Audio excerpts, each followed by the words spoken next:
વેકરિયાની ભૂલ હોય તો એ પણ બહાર આવવું જોઈએ અને વેકરિયા સાચા છે તો એ પણ લોકોની વચ્ચે આવવું જોઈએ.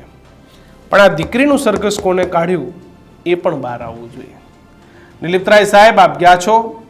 આશા રાખીએ કે આપના કાર્યકાળમાં, આપના કામગીરીમાં ક્યારેય મીડિયા તો શું કોઈ પણ વ્યક્તિએ કલંક નથી લગાવી શક્યો અને આપના પર ક્યારેય કાળી ટીલી ન લાગે એવી અપેક્ષા છે. કારણ કે સાહેબ, તમે જે ઇન્વેસ્ટિગેશન કરો છો અને આજે પણ પોલીસમાં જે NCની છાપ ધરાવતા અધિકારીઓમાં આપનું નામ છે એનું અમને ગર્વ છે. બાકી નીચેથી લઈને ઉપર સુધી પૈસા કોઈ નથી છોડતું. અને IPSની સંપત્તિ જો ગુજરાતમાં કાઢવામાં આવે ને તો એમના ફાર્મ હાઉસીસ, એમના બંગલાઓ પણ એ નથી પડવું. એમના નિજી પ્રશ્નો છે, એમને મુબારક. પણ આશા એ જ છે કે મુદ્દાસર તપાસ થાય. વેકરિયા સાચા છે તો એ પણ બહાર આવવું જોઈએ. દીકરીને કોને લલચાવી, લોભામણી લાલચો આપી એ પણ બહાર આવવું જોઈએ. દીકરીનું સરઘસ કોને કાઢ્યું, કોના કહેવાથી નીકળ્યું એ પણ બહાર આવવું જોઈએ.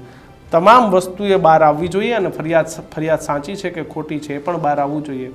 અને સાહેબ, આશા એ રાખું કે અનેક ફરિયાદો ગુજરાતમાં આજે પણ પોલીસ સ્ટેશનના લાકડાના જૂના કબાટોમાં ફાઇલોના રૂપમાં સડી રહી છે. આશા રાખું કે તમારી તપાસ એટલી લાંબી ન હોય, કારણ કે અમે અનેક એવી તપાસો જોઈ છે કે જે તપાસોની ફાઇલો આજે પણ પસ્તી બની ગઈ છે.